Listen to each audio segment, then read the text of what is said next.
في البري سيزون انت كنت بتلعب كريم فؤاد صح؟ مهم.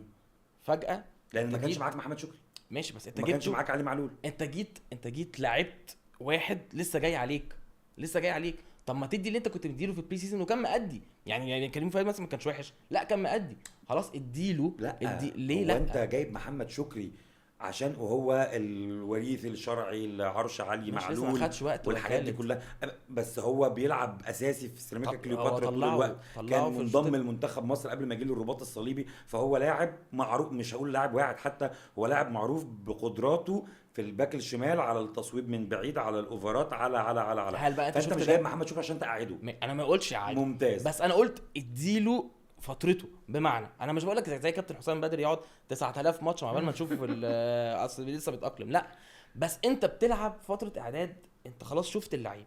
طب ما تكمل باللعيبه اللي انت شفتها الاول، وبعد كده خلاص نخل محمد شكري في الماتش اللي بعديه يا عم، هيكون شفته اكتر وهو اتمركز اكتر واخد توليفه مع الناس اكتر في الملعب.